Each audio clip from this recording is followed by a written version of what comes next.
This is the Extratime.com League of Ireland Voice Notes podcast. I'm Oisin Langan. Coming up, we've got Alan Keane, formerly of Sligo Rovers and Dundalk, on Sligo Rovers' scoreless draw with Galway United. Barry Murphy will break down Shelburne against Shamrock Rovers.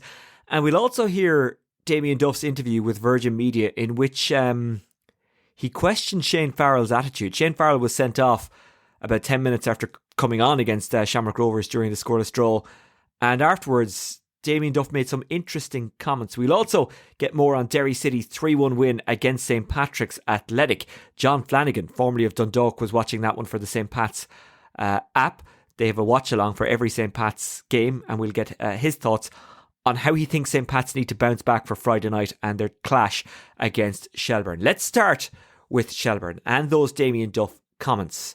Coming up, the thoughts of Barry Murphy, formerly of Shelburne, St Pat's and Bows. He watched the game for us. We got his analysis. Now, I did that interview before I heard what Damien Duff had to say about Shane Farrell, so we didn't speak specifically about those comments, but we did speak about the game, we did speak about Farrell sending off, and we did speak about Noel King's return to the League of Ireland with Dundalk. That's all coming up with Barry Murphy. First though, here is Damien Duff speaking to Anne-Marie Keegan of Virgin Media. Of course, the game was live on Virgin Media. All the interview is good, but the comments on Farrell are particularly interesting. Listen, with 20 minutes to go and you go down to 10 men, we'll take the point, but we back ourselves to beat anyone in this country, home or away. I think the most pleasing bit is after 3 weeks of poor enough performances, I think I can safely say we have our team back, and we're looking forward to Friday. Performance-wise, certainly a huge improvement. What did you say to the players to get that from them, or do you think it's just a case that now the slump is over? Sometimes a bit of tough love, harsh words earlier on in the week. Later on in the week, I probably wasn't even speaking to them. They weren't speaking to me. It's probably what my wife does to me when I'm in trouble, and she gets a better husband in the end of it. So, no, just honesty. That's all I've ever given them. And like I said, they've bounced back, but as I've just told them there, you shouldn't always wait for a Dublin derby to play on the edge and with a real intensity. It has to be every week. Speaking of playing on the edge and real intensity, when Shane Farrell came on, he certainly did that, maybe on the wrong side of it. What did you make of his 2 yellow cards? He deserved to go off. I don't think he played with intensity. I don't think he's played with an intensity for a long, long time. And, how you live your life off the pitch, it ends up biting you back on the pitch. So poor from him. He's cost his teammates because 20-25 minutes we look fit, we look strong. Bring on Boyd, you go 2 up top, you think you might nick the win. It was all about salvaging the draw after that. Another big Dublin derby here then on Friday night against Pats, but certainly plenty to work with from tonight. Fantastic. I think people may be looking at the last 3 weeks and go, oh Jesus, and what have you. It's a top of the table clash against the best team in the country that the league has seen in a long, long time. There hasn't been a top of the table clash at Talca Park in 18 years. So amazing from the guys, special group, but they have to bring it. They have to bring it again on Friday. This is the Extratime.com League of Ireland Voice Notes podcast, and that was Damien Duff speaking to Anne-Marie Keegan of Virgin Media following their scoreless draw with Shamrock Rovers. That game was live on Virgin Media, and you could watch it back on the Virgin Media player.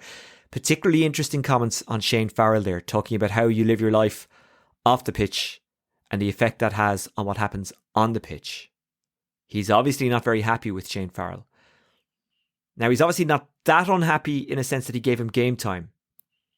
But maybe last night, as you listen, tonight as I speak, was a chance for Farrell to prove himself.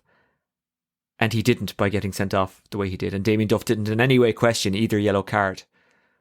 And he seemed really angry and let down. And he knows exactly what he's saying, by the way. Damien Duff he controls us in the media like puppets.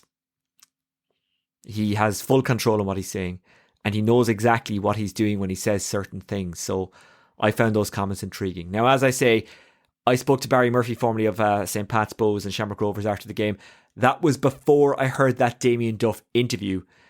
So we don't address the attitude of Shane Farrell and what Damien Duff said about that in this interview, but we talk about the game itself, we talk about Noel King going back to Dundalk, and we talk about a few other things. I first put it to Barry though, that the only description one could use of that game starts with S, ends with T, and has high in the middle. I don't know. Just probably in a weekend where technology is kind of dominated across the water, it's nice enough to just sit back and enjoy the game. It's rawest form. I think that's the kind of spin I'll put in it. Barry, are you studying PR? I know you're in college. Are you studying PR and marketing? I don't know. The European elections are coming up, and there's nobody in my area, so maybe there's an opening there. Oh wow, okay. Yeah, yeah. No, it's just it was a real war of attrition, really. It's an entertaining enough game for a 0-0, which is kind of really scuppered by the pitch. Pitch was awful, really heavily sanded, and kind of curtailed any kind of fluidity to the game. And neither team could kind of put a string of passes together. But an entertaining enough game for a 0-0, really. My theory ahead of this game, and I even said it to Bernard O'Toole, who was on commentary for Virgin Media tonight, was that Damien Duff, having lost 2 games, having watched his team lose 2 games, was just going to kind of revert to what they were doing last year and shut teams down. And it's something that they did really well. And they'd evolved a bit this year and they played well. But after 2 poor performances in a row, 2 defeats anyway, definitely one of them was a poor performance. It seems that that's what they did. Am I correct in that assumption? Am I correct in that theory? Yeah, they kind of started with 3 up top, kind of trying to press Rovers high up, but Rovers tried to tread the ball through a massive bodies, but Rovers with the usual box 4 in the middle, 2 in front of the back 4 and 2 off the front. So Shels kind of matched up that and kind of gave up the wings and defended balls into the box. Paddy Barrett was brilliant. Malloy at the back as well, just kind of defended everything from out wide and just kind of filled the gaps in the middle. And Rovers just couldn't penetrate at all, really. And kind of Rovers, no doubt, kind of mindful of the terrible start they had last time out in Talk. It started really well, actually. 3 corners in 2 minutes, and from those 3 corners, they went short each time. And Shels didn't put 2 man out to match it up. Watts goes short to Burns. It was time and space to pick out a pass in the box and found Lopez his stunning kind of diving header cannon back off the bar. But from then, really no great chances. Paddy Barrett had a good chance. He caught the ball in a half volley at the edge of the box and it was really well saved and posed. Saw it late through a lot of bodies and reacted down well to claw it out. But from then on, there was no real clear-cut chances. And yeah, only for kind of the red card from Shane Farrell that kind of mixed it up a bit with 20 minutes to go. There wasn't really clear-cut chances after that. Vinny Perth and Brian Kerr were on analysis for Virgin Media, and I can't remember if it was Vinny or Brian who made the observation that Gary O'Neill is a huge missing piece for Shamrock Rovers, and obviously he wasn't there, tonight as we speak, last night as people are listening, and Jack Byrne is still missing as well. So that's a lot of creativity. That's a player who can find the final ball. That's a player who can run things. Missing for you in both Gary and Jack. Absolutely, yeah. They kind of need each other. One holds while the other pushes forward, and vice versa. And then they lost Marcus Coombe in the warm up as well. Trevor Clark came off him, so the injuries are starting to mount up there. You could see kind of the bench looks a little bit thin, but in saying that again, they had Aaron Green and Gaffney to come off the bench with 20 minutes to go to impact it, but they just couldn't get into the game. It was that type of game that they weren't really going to ever make an impact. It was 2 clogs up in the middle, and yeah, Duff kind of went for it. He brought Sean Boyd on, but he would have cursed his luck straight away with Shane Farrell, who was also a substitute, coming on, got booked twice in quick succession. A foul on Honan and Noonan within 6 or 7 minutes that really killed any chance of Shels winning. And kind of from then on, it was just about holding what they had, and Rovers didn't really threaten until the last few minutes. Was the Shane Farrell sending off justified? He got 2 yellow cards. Were they both yellow cards? Absolutely, yeah. The first one, you could kind of see from Duff, he kind of said to him, go on and put yourself about and let them know you're there. And he did that within minutes and took Honan out on the sideline, just left a bit on him. And then the second one, probably as a standalone foul, you probably think, yeah, maybe it's yellow, maybe not, but you can't do that when you're on an initial yellow card. And left the foot in on Noonan, I think it was, and yeah, it's a yellow card all day, and that's a red. So listen, it was just stupid, and he was just trying to put himself about and get himself into the game. But as I said, it was really hard for a substitute to come on and make an impact. Now, as we speak, I haven't heard Damien Duff's post-match interview, but I have heard Stephen Bradley's, and he said that he doesn't view it as 2 points lost. He sees it as a point gained. Can Would you agree with him on that it is a point gained rather than two lost? I think the vote would have taken a point after about an Yeah. hour. The game kind of nearly could have ended there. It fizzled out as a contest really until that Farrell sending off, and then the onus is on Rovers to try and go nick a winner, and then to 6 minutes at a time, and Rovers probably had the most sustained spell of pressure in that 6 minutes, a couple of corners, but again, nothing really clear cut. And I think if it had offered a point to both, the way their weekends have gone, I think they would have taken it.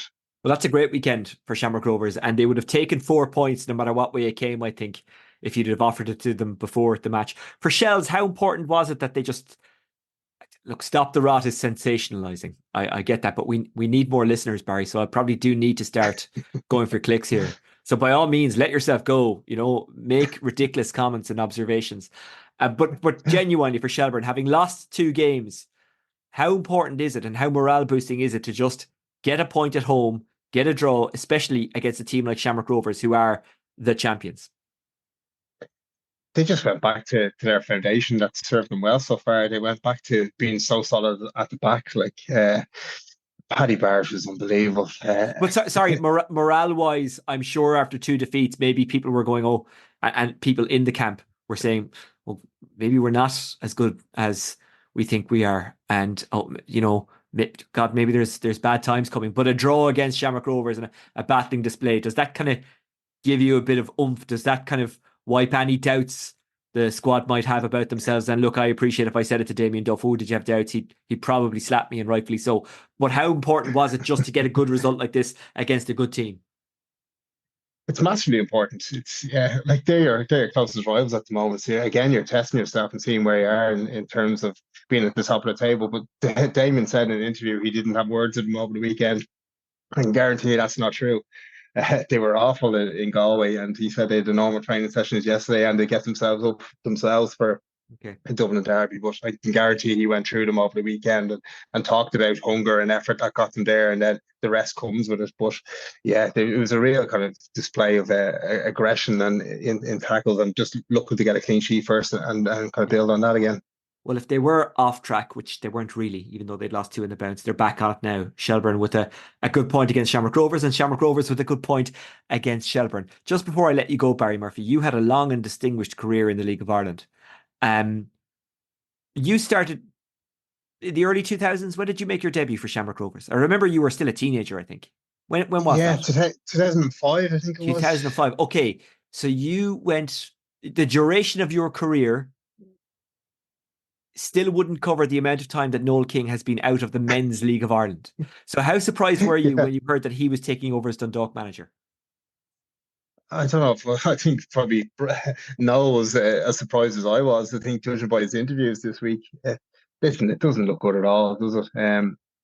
I think Brian Ainscott talked about a new era of transparency around the club, and the first time that's tested, it's thrown out the window straight away. Like the deadline for applications isn't even closed until Wednesday. So, as I said, no, it sounds as shocked as anyone that he got the job, but it sounds that he didn't even apply for it.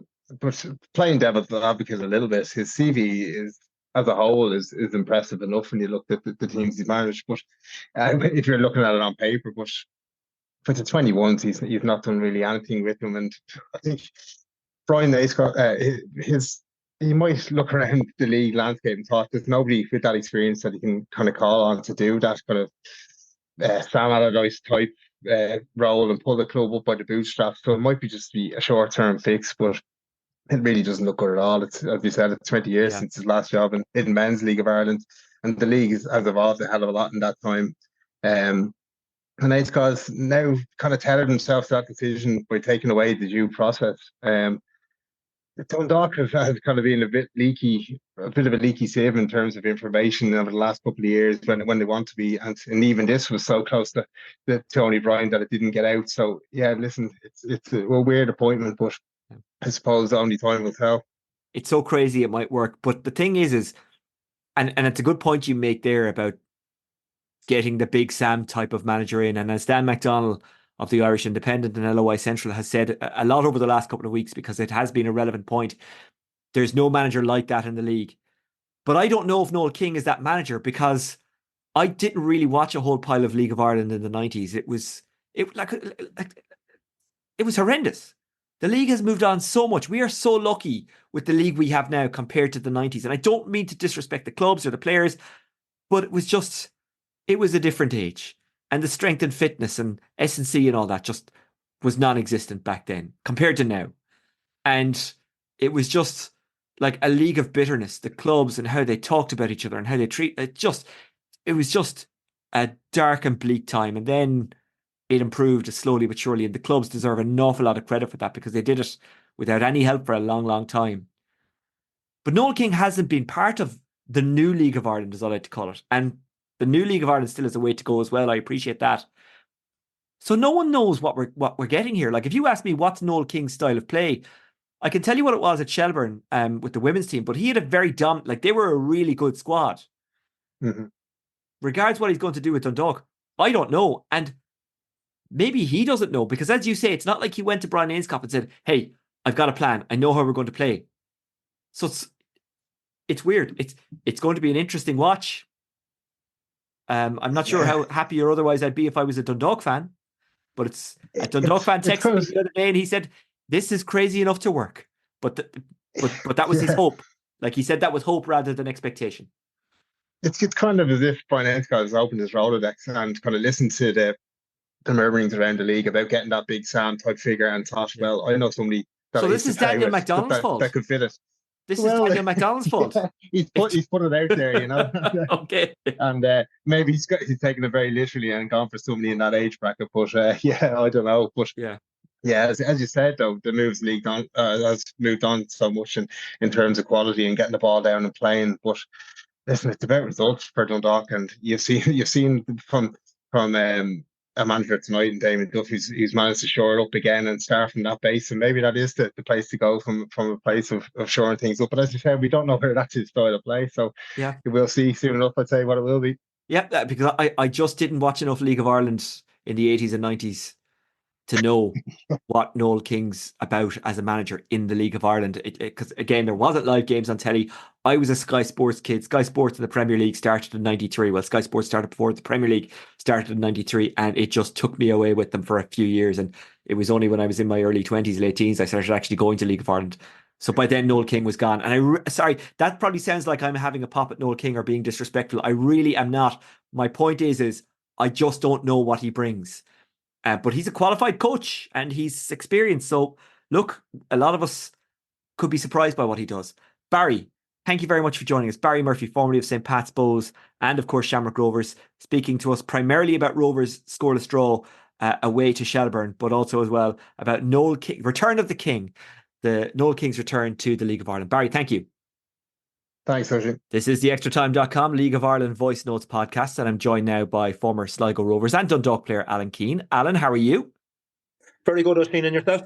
I'm good. I can't complain. You were at the showgrounds to watch Sligo Rovers draw 0-0 with Galway United. What kind of game was it?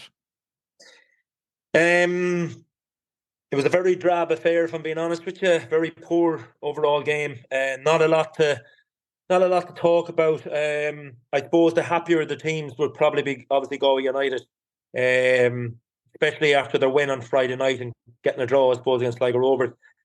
4 points out of the 6 points that on offer, whereas you flip the coin to Sligo Rovers and they've only got 2 points out of a possible 6, and you're looking at games that they played Dundalk on Friday night and tonight against Galway United. It just was poor. They never really looked like scoring.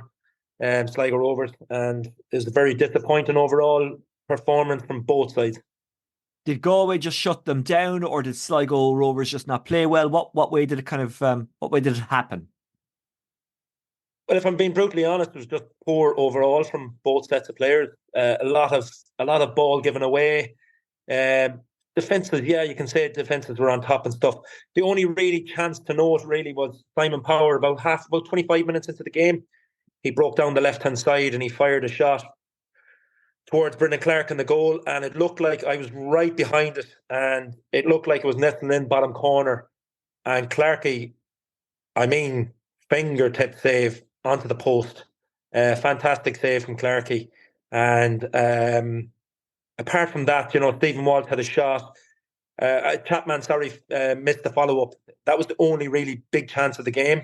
Apart from that, there was nothing. Sligo Rovers had a penalty shout 4 minutes into the game, but I don't think it was a penalty. It was one of them ones, though, where the defender's about to clear the ball, he goes to kick it, and the striker runs across him. It was minimal contact to me. It was right in front of me. After that, then it wasn't great, to be honest. You did at the very least get to see Ollie Horgan get a yellow card, and I'm sure you would have felt let down if you didn't get to see that. Well, as I said, I think before on our show, when we were doing the show before, I think he's like a direct debit to get a yellow card. And his sidekick John Caulfield was in the stands because he got 2 yellow cards, you see. So, it's a good, but they remind me of that scene in, that movie, The Other Guys, where they're supposed to play good cop, bad cop, but they go bad cop, bad cop. Bad cop, bad cop. I was going to say, I don't know which one is the good cop, but no, look at both of them would be happy. I'm sure John Russell would be very disappointed. And as I said, the balance of play, if one team had scored and nicked it in the end, it would have been unfair, because I think a draw was probably overall in the performances. It wasn't great football on show.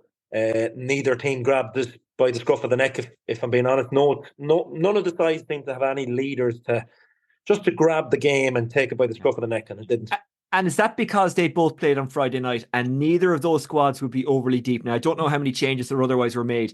Is that because of fatigue? Is that because of nerves? Is that because it's a derby? Why was that? Why didn't anyone stand up and grab it by the scruff of the neck? Well, I don't know, Oisin. They didn't look overly tired, and I wouldn't use that as an excuse. I've been there before myself. Played on a Friday night, you're playing again on a Monday. Look at, you recover, you play. Players rather play than train. So look at the John played. It was great having Power coming back in. He adds a good bit. He went off injured, which is going to be interesting to see how long would he be out for, or will he be out for long? Because big couple of games coming up, with Drogheda coming up on Friday night for them. Galway United, Aid Dervin started on the bench, which was a bit of a surprise, but maybe that's John Caulfield and Ollie Horgan freshening things up for them. But I just think it's just overall play-wise, there wasn't good passage of the play, if I'm being honest. I suppose you give credit to the defence either side as well.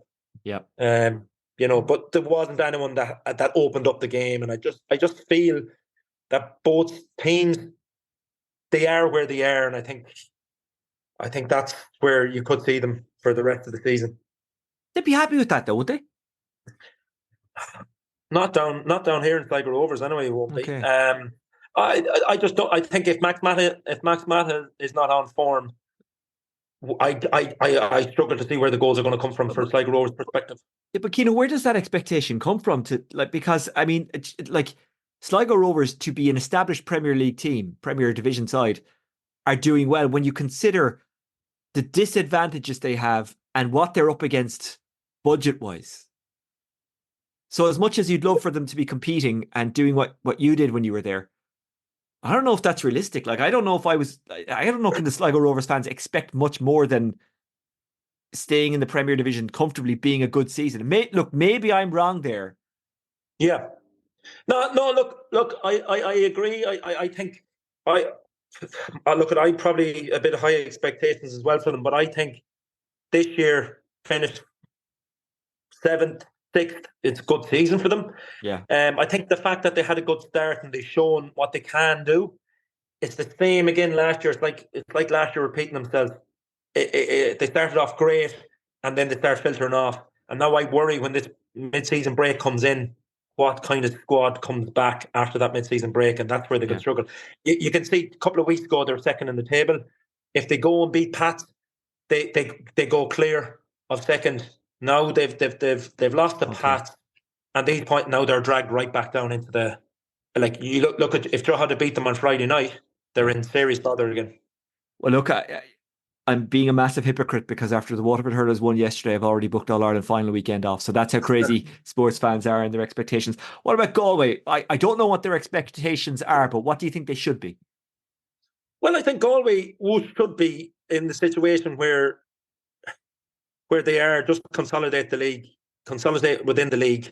They'd be looking obviously a full-time setup. They'd be looking to go ahead of like some Waterford. They'd be looking to go ahead. Like, I know Drogheda have been well established, but I think you say to John Caulfield or Ollie Horgan, if you finished 8th on the table without not falling into a playoff, they'd be relatively happy with that and then build on it. The worry I have for Galway as well is the same as what I have here at Sligo Rovers, is who's going to score for them? Who scores for them? And I just think tonight they had either side never really looked like scoring because they didn't have... Max Mata wasn't on form. He hasn't been on form the last couple of weeks. And I look, a couple of times Galway United have played Farrell O'Sullivan up top. He's not a striker, So they had Wasim up front tonight. A bit of a handful.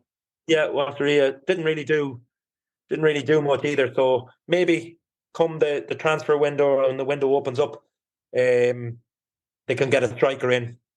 I'm sure Ollie Horgan is scouting the Scottish 5th tier to find a striker, and he'll find a good one, by the way. That's a compliment to him. He'll find a good one. He'll find someone.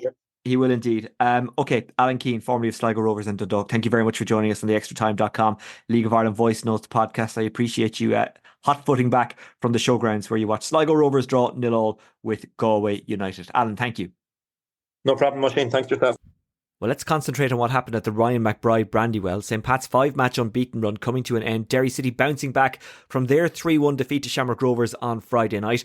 3-1 the final score. Danny Mullen with 2 goals for Derry City. That's now 3 he scored against St. Pat's at the Ryan McBride Brandywell so far this season. Patrick Hoban also in on the act. Conor Keeley got one for St. Pat's.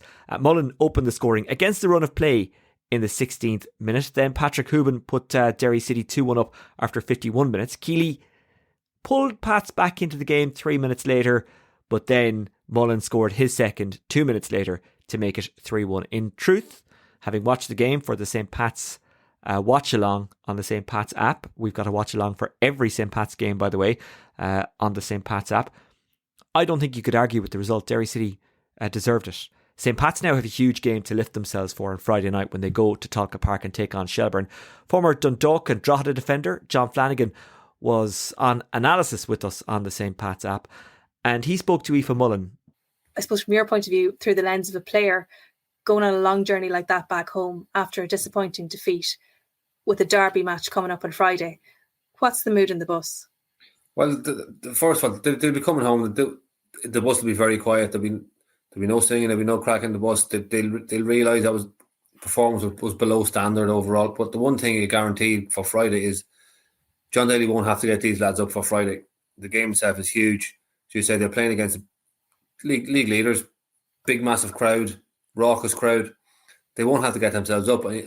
They have to just look back and go, we are as good as anyone in this league. As I said, they've beaten Rovers, they've had big results, and they just got to kind of channel whatever they've done against Rovers, because that performance was fantastic. And if they do that every week, they're not only challenging for Europe, but you're challenging for the top of the table. If they beat Shels Friday, they're right in the mix. So, and that's what they've got to be looking at, all the positives.